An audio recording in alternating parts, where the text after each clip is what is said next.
a live experience example. I was director of projects for Indico.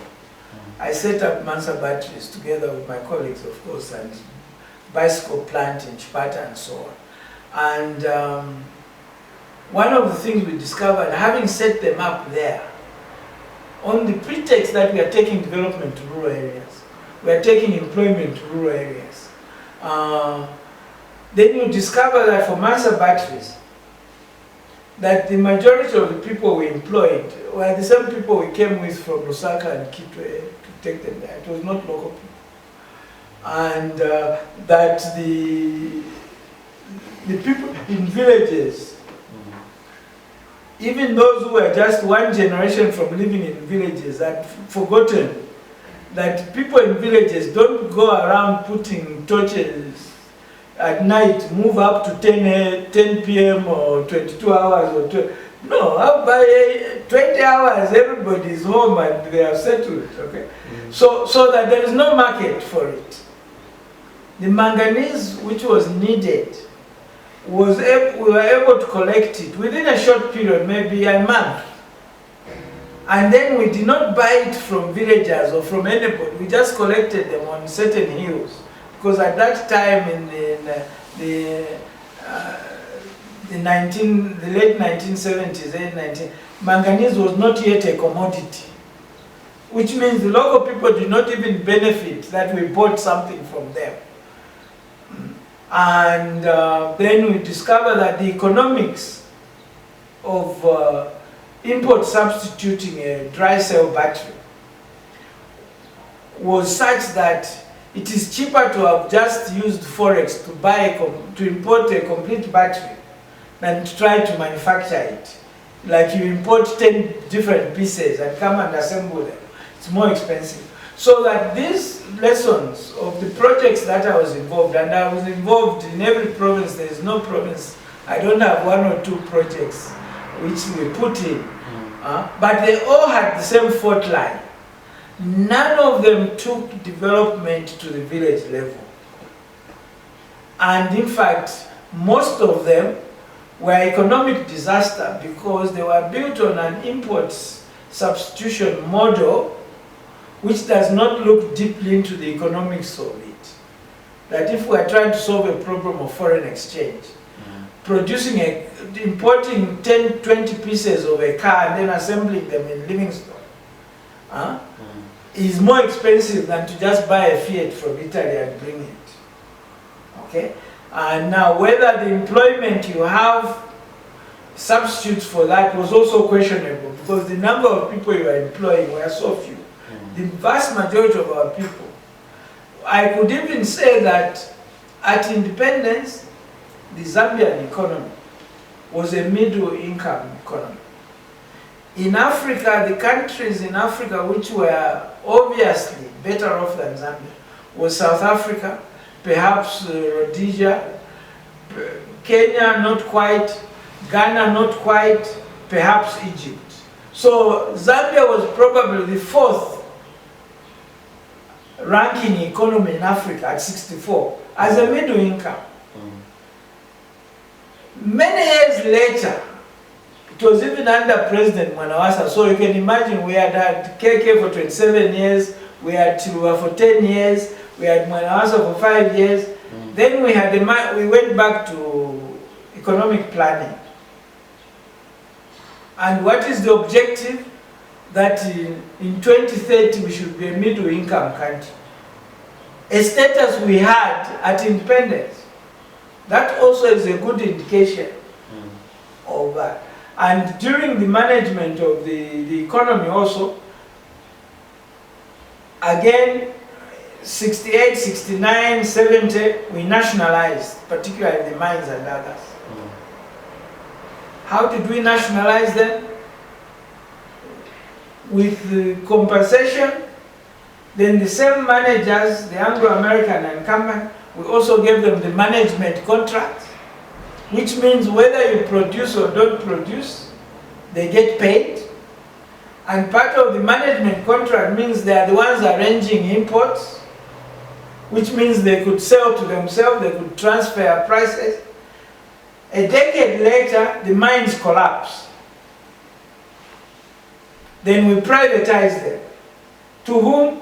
The same people, forces that had them when we nationalized. So neither privatization nor nationalization works, and the reason it does, both of them don't work is that they are both done under the same system, the same colonial system, which is dependent and sustainably dependent, which is under developing rural areas, and which is minimally connected to the rest of the economy. So that character continues up to today. Even when we say the solution to our economic problem, we bring investors, we want investors to come and to do business as usual, the same usual business that has failed to develop rural areas. Thank you for giving us that background. So if we move forward now from 1964, we come to 1991. And you're actually the convener for a meeting where the establishment of the movement for multi-party democracy actually happens. You're a convener and founder. The question I've always wanted to ask you is, when we switched from one-party state to plural politics to democracy, we were letting go of everything that the one-party state represented. The first president of Uganda said, we should be non-aligned, but in all issues we should be non-aligned, but we should be neutral in no issue. In other words, we should still have a stand of our own, but it doesn't necessarily have to be in these two camps. So some of the African leaders, the Nyereres, tried to solve this problem that, okay, if we are not going to be communist or socialist, and we also don't like capitalism, let's look at the African system and come up with what ours. The Nyerere came up with Ujamaa. Okay? In Kenya, they came up with what they called African socialism.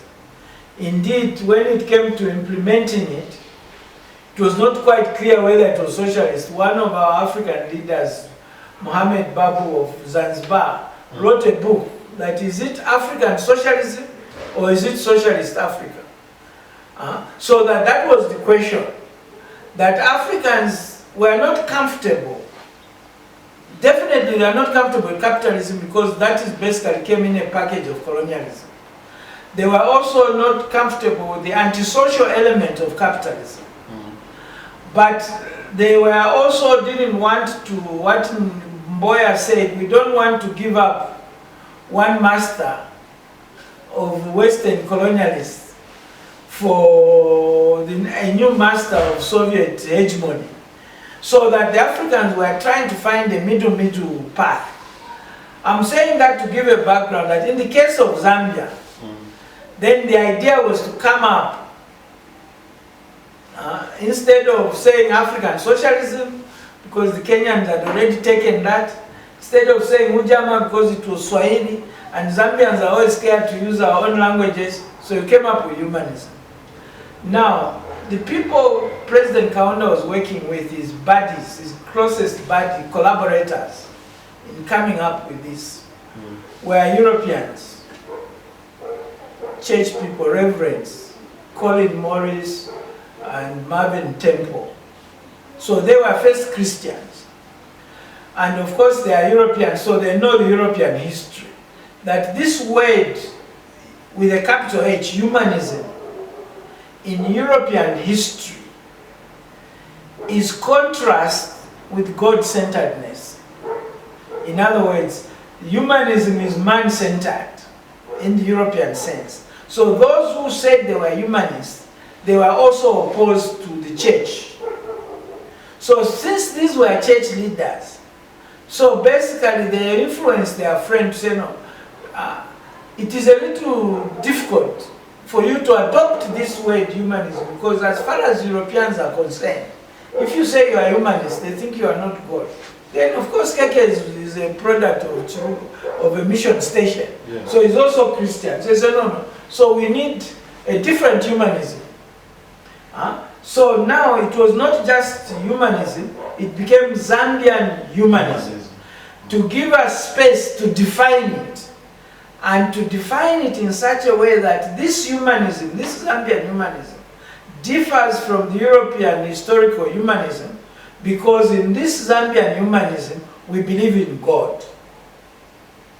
Okay?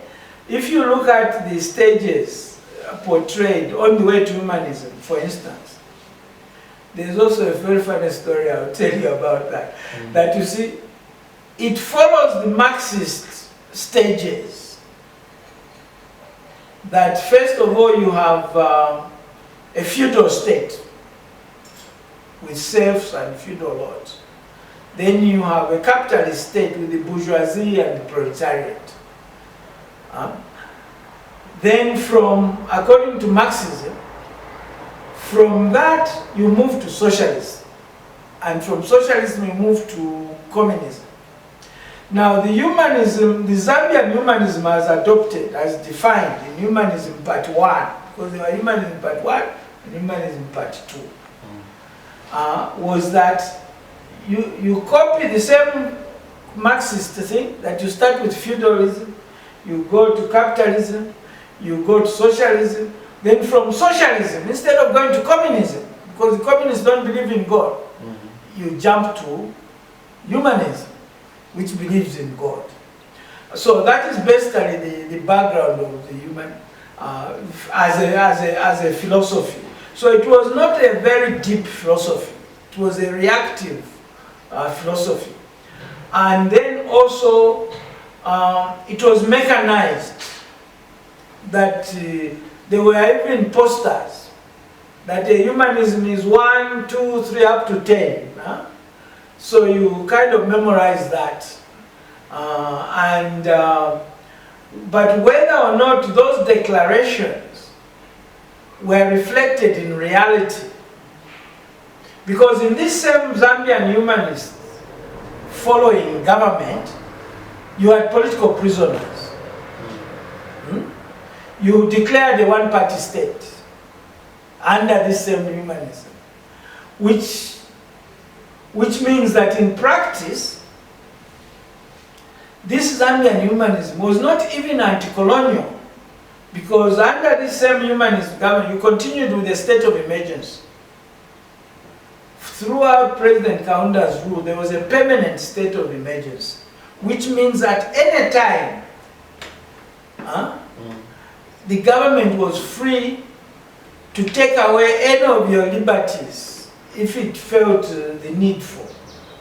At first, at independence, the state of emergency we inherited at independence required that every 6 months or so, should go back to Parliament. It lapsed and then you had to renew it. After 69, the Parliament, this humanist Parliament, declared that no, you don't have to keep coming. That the state of emergency can stay on permanently at the pleasure of the president. Now, I don't know how humanistic that is. That you should be able to be ruled by one man at his pleasure, you have a state of emergency or not. So that in practice, when you are talking about what were we criticizing and what were we trying to build when we were demanding the end of the one-party state? I don't think the one-party state itself was a true reflection of genuine humanism. It was a true reflection of dictatorship and partisanship. So that we thought that in practice, forget what they are saying. Forget what they sing in the national anthem. In practice, they are running a dictatorship. In practice, they are perpetuating the same state of emergency that was there in colonial days. They are perpetuating the same system of the economy. They are perpetuating the same style of leadership, which is top to bottom. When it was announced, when we were general managers, if you leave home in the morning, before you have heard that President Kaunda is holding a press conference, your own wife brought a radio to your office, because it was a matter of life or death. Everything depended on that press conference. That's when people were fired, hired, imprisoned, whatever it was. So it was a reign of terror. There was nothing humanistic about it, in reality. So that what we wanted to abandon was not the genuine humanistic part, but the non-humanistic part of this Zambian humanism, which perpetuated the ills of colonialism and which imposed the one-party state. Now, unfortunately, in the transition, we only changed one clause of the Constitution, which simply meant that instead of being banned from forming parties, now we can have political parties, different political parties in election. But the rest of the Constitution is the same one-party state Constitution. The rest of the governance system is the same top-to-bottom colonial system. The same economic system is the one that neglects the village in it. It's the same economic and governance system is the one that marginalizes our traditional authorities. And that looks down, doesn't pay attention to traditional authority. So that's what we were aiming to change. Unfortunately, we have not succeeded because it cannot simply be addressed by simply allowing people to have political parties. You can have 10 political parties, but if whichever party wins becomes another UNIP, whichever president goes to State House becomes another Kaunda, then you haven't changed much. But at least we promised. Just like at independence, the fight for independence was a promise that we address the colonial problems. The promise of returning to multi-party was that we will address the problem of the one-party state. Unfortunately, both promises have been broken. I wish I could end on a positive note, but... No, but that's the truth as it is. Yes. So the challenge, basically, the challenge of independence, the challenge of which we tried to redress by returning the country to multi-party, still continues. So the young people are challenged that maybe those who brought us independence betrayed it. Maybe those of us who brought you multi-party betrayed you. But you don't have to continue with a regime of betrayal. You will always have a chance to be the ones that bring about a change that answers the aspiration for independence, that answers the aspiration for returning to multi-party. Because multi-party, return to multi-party, one, it was part of the independence dispensation. So that declaring a one-party state was like a detour. So we came back, but the challenges are there and the opportunities are there, and they probably are better because if you really study our history, then you would know what it is that we intended to do, what it is we have failed and how we have failed. So this gives the new generation a chance to redress this situation for change, for freedom, justice and equality on a global stage, which itself will be a free society. So, continuing on the same path, you've continuously referred to the underdevelopment of rural areas. Yes. We'll get back to that. There's something I'd like to ask you, now tapping into your experience as an economic development expert. When we talk about the haulage of goods in Zambia, the majority of the transportation of these goods seem to take place on the roads, using trucks. Yes. You worked with Tazara for a while. We have an established railway network system.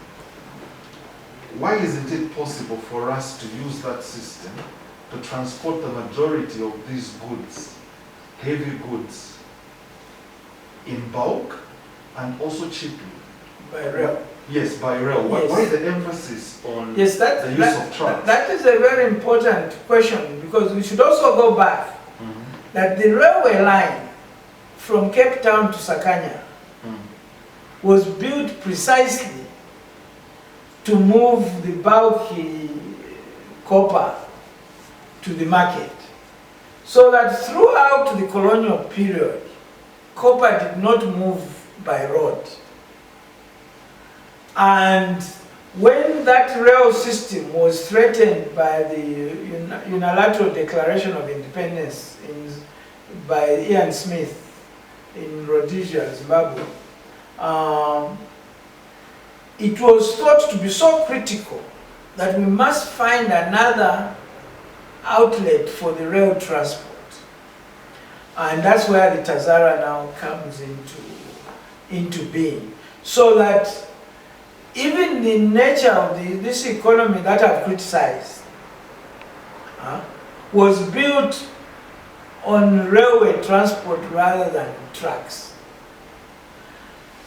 Now the trucks in terms of Zambia were introduced ironically that when the railway system was threatened, in terms of possibility of it being cut off at the falls, going to South Africa, going to Zimbabwe, then we had to import oil and export copper by road, on a road that was not yet even built.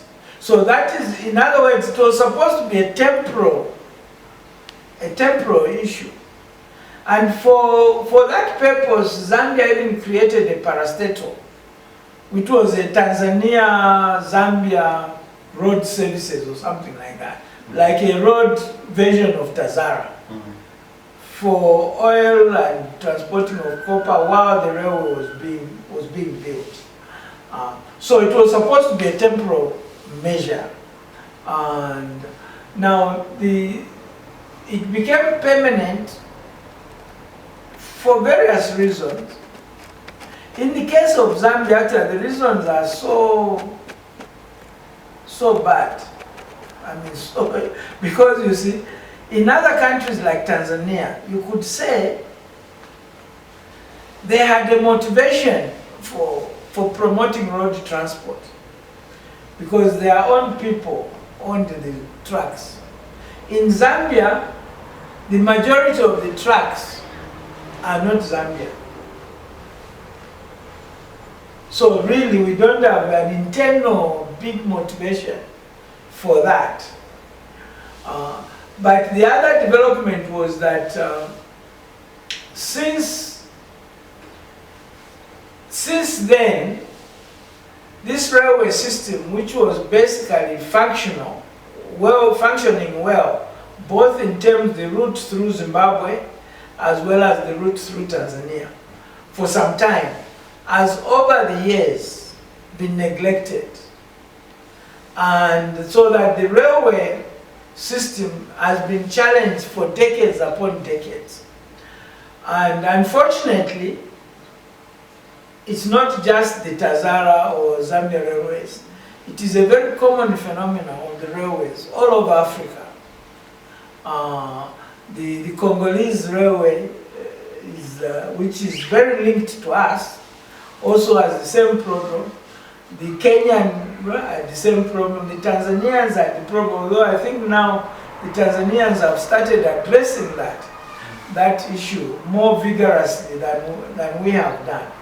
And our attempt to do so after 2011, I think, was destroyed through corruption, because the money we borrowed doesn't seem to have been utilized for the purpose it was intended. At least there's nothing much to show for it. In terms of the Zambia railways, we had heard that they had been given the bond which had existed in 2011. A large money of it was supposed to go to Zambia railways, but there's no indication on the ground that has been utilized properly. Now, given the poor state of the railway, now we give an extra motivation to use the road. So that is very, very important, that our legislatures, our banking sectors must find other ways of ensuring the repayment of their loans other than using land as collateral and opening the gate of using land, abusing land for speculative purposes.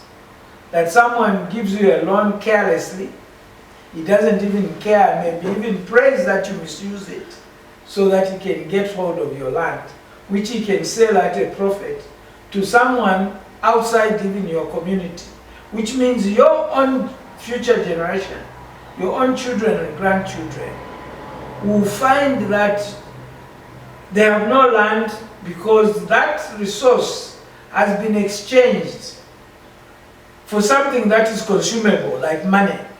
The money which they got from selling that land will not last forever. Whether it's a car they gave you, whether it's money they gave you, to not last. But more importantly, it is not your land to sell. It's your land to look after, to use properly, and to look after properly, and to ensure that it is handed over to future generation to do the same to it. And I think that requires a big mindset, a big mindset change among our rulers, among our financial sector people, that you see, it's a lazy way of intervening in the economy. And it's a counterproductive way of intervening in the economy. The second factor is that if you want people at village level to be developed, you have to assist them to improve on what they are already doing or what they easily can adapt to at the stage and location they are at now, so that you build up from what they have. I think those who used to go to teaching, I used to hear teachers always telling us that they used to teach them at teacher college that you teach people from the known to the unknown. You also develop people from the known to the unknown. You cannot develop them by introducing things that are totally alien from where they are at and where they are. That you shouldn't say for development to go into the village, villagers have to leave the village and go and get a job, or villagers have to lose their land in order to become dependent.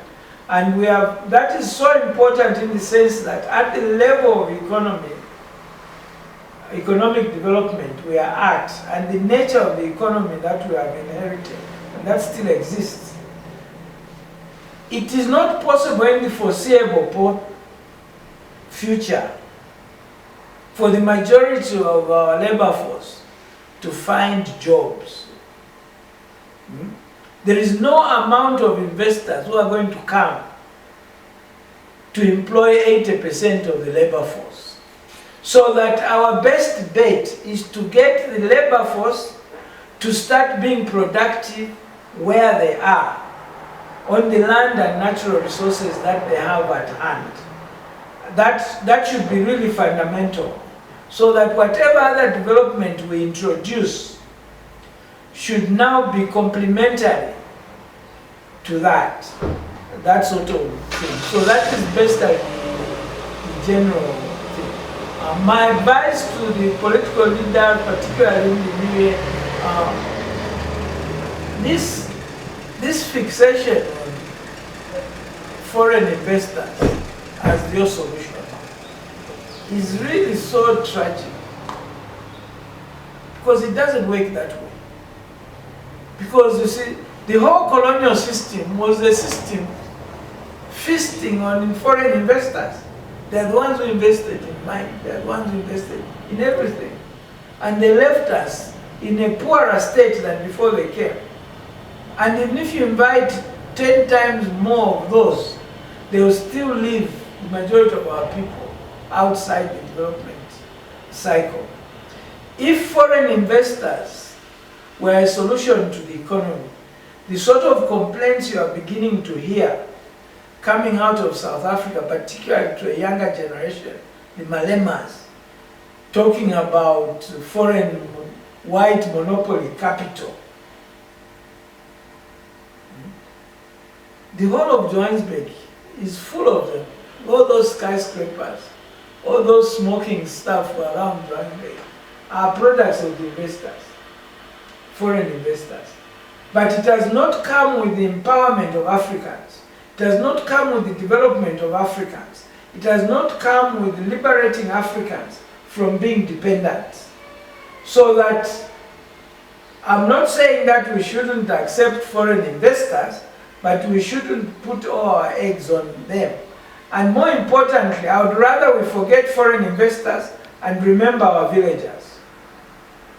Assist them to invest on the land and natural resources at their hand. If we can develop at that base level, then whatever else you add will be adding it on a firmer foundation than the economy of Northern Rhodesia or South Africa or Zimbabwe was ever built. And then maybe we'll be opening the path to a more genuine development that is not based on underdeveloping rural areas and not unsustainably dependent on external factors, but driven by our own people. Sir, we would like to thank you for according us the opportunity to sit with you for 2 hours plus. We've really received the knowledge and wisdom from you, and we hope those that are listening to you talk have also tapped into your wisdom. Thank you so much for having us, and we wish you all the best. Thank you so much. I wish your generation all the best. Thank you so much. We'll most likely visit you in Mongo very soon. That would be very good. Thank you so much. Okay, thank you so much.